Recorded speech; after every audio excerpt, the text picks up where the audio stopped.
Hello दोस्तों, मैं अनूप प्रजापति। आप सभी का हमारी क्लास में स्वागत है। दोस्तों, आज का जो हमारा क्लास है हॉर्टिकल्चर का, आज दूसरा क्लास है।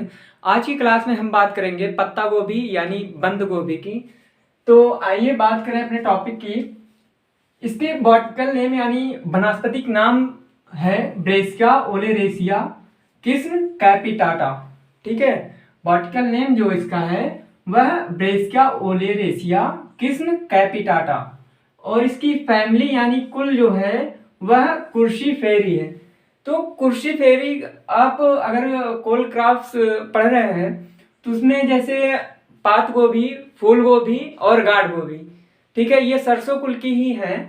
तो इनकी सभी फैमिली जो है वह कुर्सी फेरी है। ठीक है, ओरिजिन यानी उत्पत्ति स्थान की बात करें भूमध्य सागर है।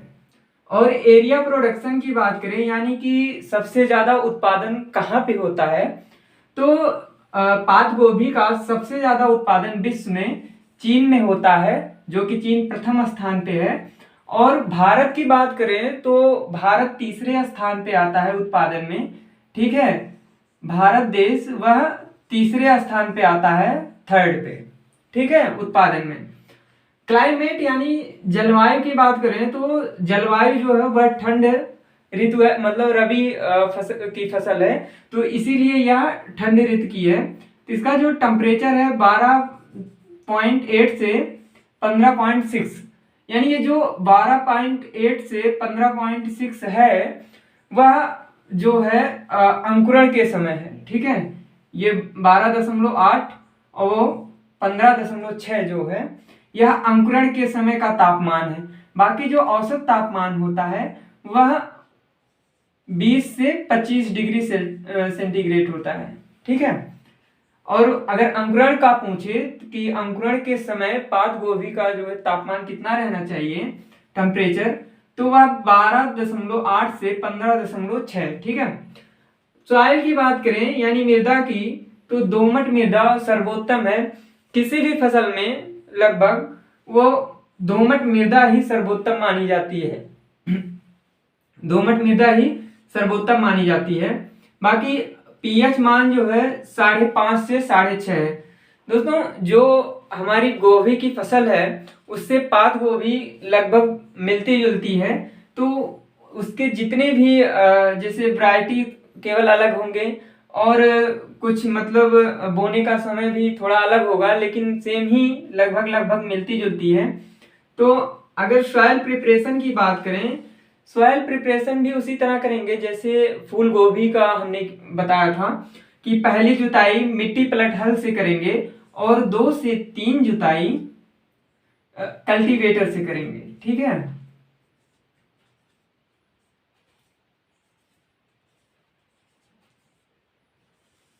पहली जुताई मिट्टी पलट हल से करके 2 से 3 जुताई कल्टीवेटर से करके इसके बाद पाटा लगा देते हैं ताकि मृदा भुरभुरी हो जाए। इसके बाद वैरायटी की बात करें तो जो हमारी किस्में हैं पात गोभी की, वह मुख्य जो एग्जाम में ज्यादातर पूछी जाती हैं पूसा मुक्ता, पूसा ड्रम हेड, गोल्डन एकड़, पूसा रेड। ठीक है, वैरायटियां तो बहुत सारी निकाली गई हैं, लेकिन जो मुख्य वैरायटियां हैं जो एग्जाम में पूछी जाती हैं वही पूसा मुक्ता, पूसा ड्रम हेड, गोल्डन एकड़, पूसा रेड। ठीक है, सोइंग टाइम यानी बुआई का समय जो इसका है वह 3 माध्यम से इसकी बुआई की जाती है। पहली तो अगेती किस्में होती हैं और दूसरी मध्यम और तीसरी पछेती। ठीक है, तो जो अगेती किस्में हैं उनकी बुआई जुलाई से अगस्त, यानी ऐसे भी कह सकते हैं कि 15 जुलाई से 15 अगस्त। ठीक है, मतलब मध्य जुलाई से मध्य अगस्त के बीच इसकी अगेती किस्मों की बुआई की जाती है। फिर मध्यम जो किस्में होती हैं वह सितंबर से अक्टूबर, यानी मध्य सितंबर से मध्य अक्टूबर तक इनकी बुआई की जाती है। और जो पछेती किस्में होती हैं उनकी बुआई अक्टूबर से नवंबर माह में की जाती हैं, मतलब मध्य अक्टूबर से मध्य नवंबर तक। ठीक है, और सीड ट्रीट, अगर आप किसी भी फसल की बीज की बुआई कर रहे हैं तो उसका बीज उपचार अवश्य करें बुआई से पहले। तो पात गोभी का भी करने के लिए थायराम का 2.5 ग्राम प्रति केजी सीड के हिसाब से प्रयोग करेंगे। ठीक, और सीड की बात करें यानी सीड रेट बीज दर, जो इसकी कितनी मात्रा में बीज दर है, वह अगेती और मध्य किस्मों की 600 से 750 ग्राम प्रति हेक्टेयर और पछेती किस्मों की जो है वह 375 से 400 ग्राम प्रति हेक्टेयर के हिसाब से प्रयोग करेंगे। पौधशाला यानी नर्सरी जो हम तैयार करेंगे इसके लिए, पात गोभी के लिए, जैसे फूल गोभी में हम तैयार करते हैं, ठीक वैसे ही पात गोभी में भी इसकी नर्सरी तैयार करते हैं। तो इसकी नर्सरी जो होती है वह 125 वर्ग मीटर में इसकी नर्सरी तैयार की जाती है। 125 वर्ग मीटर का नर्सरी होता है इसका। इसमें क्या किया जाता है, 5 मीटर लंबा और 1 मीटर चौड़ा, ठीक है, इस तरह से, और लंबाई 5 मीटर। ये जो क्यारियां बनाएंगे हम इसमें सीडबेड में, वह 5 मीटर लंबा होगा और इसकी जो लंबाई 5 मीटर और चौड़ाई जो होगी वह 1 मीटर रखेंगे। और इसके सीड नर्सरी के चारों तरफ नालियां जो बनाते हैं वह 30 सेंटीमीटर की चौड़ाई होनी चाहिए नालियों की, और इसकी मेड़ की भी चौड़ाई 30 सेंटीमीटर होनी चाहिए, जिससे कि जब आप इनसे जो खरपतवार है उनका जब नियंत्रण करेंगे, मतलब कि जो इसमें जब खरपतवार उग जाते हैं तो इससे क्या होता है कि इससे आप मेड़ियों पे बैठ के आसानी से इसको निकाल सकते हैं, ठीक है, खरपतवार को।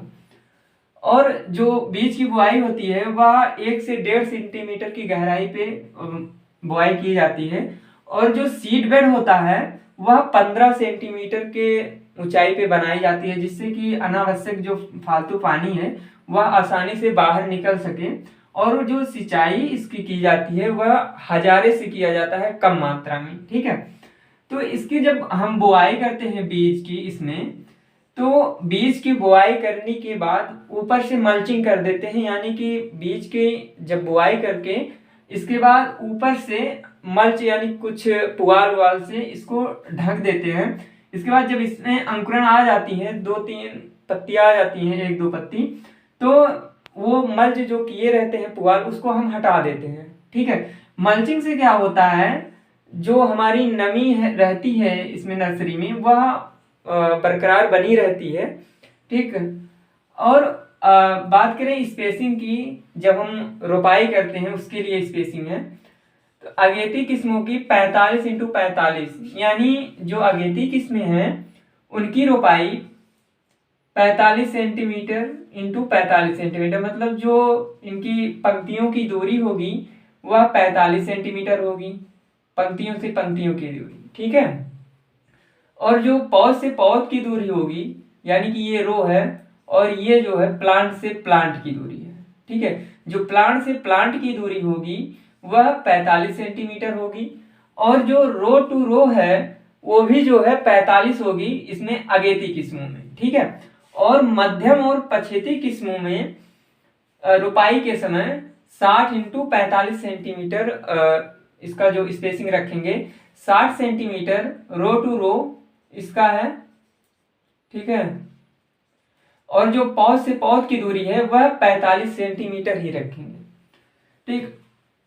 ध्यान ये रखेंगे जब पौध की रोपाई करते हैं वह शाम के समय ही किया जाए, शाम के समय करने के बाद इसके बाद तुरंत सिंचाई कर देते हैं, ठीक।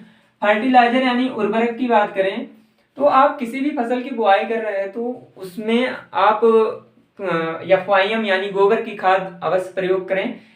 FYM जब हम प्रयोग करेंगे गोबर खाद की, तो वह 1 महीने पूर्व ही प्रयोग करेंगे। आप 10 से 20 टन तक प्रयोग कर सकते हैं, 10 से 20 टन तक, ठीक है। इसको क्या करेंगे, 1 माह पूर्व खेत में मिला देते हैं, जिससे कि मृदा में यह अच्छी प्रकार से घुल सके। फिर बात करें अगर हम फर्टिलाइजर की, 120 kg नाइट्रोजन और 60 kg फास्फोरस और 50 kg पोटाश, ठीक है, NPK। नाइट्रोजन 120, फास्फोरस 60 और पोटाश 50। नाइट्रोजन की आधी मात्रा और फास्फोरस और पोटास की पूरी मात्रा बुआई के समय देंगे। बाकी जो नाइट्रोजन की आधी शेष मात्रा बची हुई है उसको हम 2 बार में देंगे, ट्रैप ड्रेसिंग के रूप में छिड़काव करेंगे इसका। जैसे 60 केजी हमने बुआई के समय अगर दे दिया है नाइट्रोजन आधी मात्रा, तो 60 केजी हमारे पास जो बचता है वह 30-30 करके 2 बार में हम इसका प्रयोग करेंगे। ठीक है। और अगर बोरान तत्व की कमी है खेत में तो बोरेक्स 10 से 15 केजी प्रयोग करेंगे। इरिगेशन सिंचाई की बात करें तो आप रोपाई के बाद तुरंत सिंचाई करेंगे या हल्की सिंचाई करेंगे या हजारे से पानी देंगे। फिर इसके बाद 10 से 15 दिन के अंतराल पे हम बराबर सिंचाई करते रहेंगे। वीड कंट्रोल यानी खरपतवार जो है इसका, आप खरपतवार नियंत्रण हाथ से भी कर सकते हैं। और बाकी अगर अधिक मात्रा में खरपतवार उग रहे हों जिस खेत में रोपाई करना हो पात गोभी का, उसमें फ्लूक्लोरालीन का प्रयोग करेंगे। 2 से 3 केजी प्रति हेक्टेयर की दर से इसका प्रयोग करेंगे। तो फ्लूक्लोरालीन का जो प्रयोग करेंगे 2 से 3 केजी प्रति हेक्टेयर के हिसाब से, उसको 800 से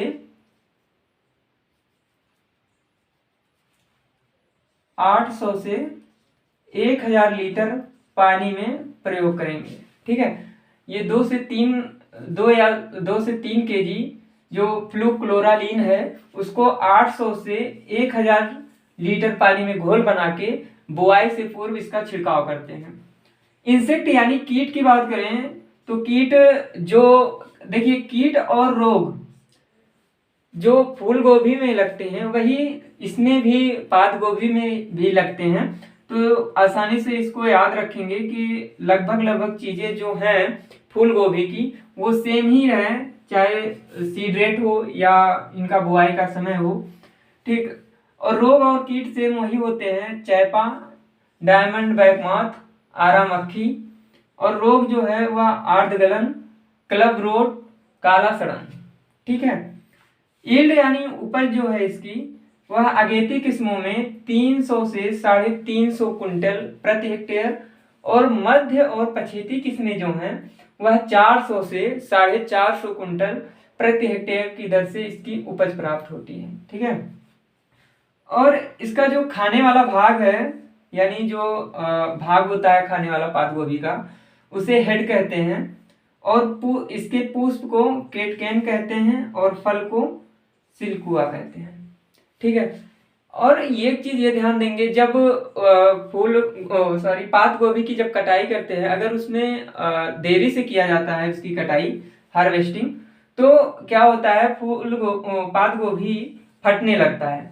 ठीक है। तो उसकी क्या होती है, मार्केटिंग वैल्यू कम हो जाती है। इसीलिए समय से उसकी हार्वेस्टिंग करें। ठीक। बाकी अगर याद करने का जो सही तरीका है वह फूल गोभी और पात गोभी तीनों का एक ही साथ याद करेंगे तो आसानी से याद हो जाएगा। बाकी इसी तरह जो है हमारी क्लास रेगुलर चलेगी, आप हमारी क्लास से जुड़िए। और अगर अभी तक हमारे चैनल को सब्सक्राइब नहीं किए हैं तो हमारे चैनल को सब्सक्राइब कीजिए और दोस्तों को शेयर कीजिए। धन्यवाद।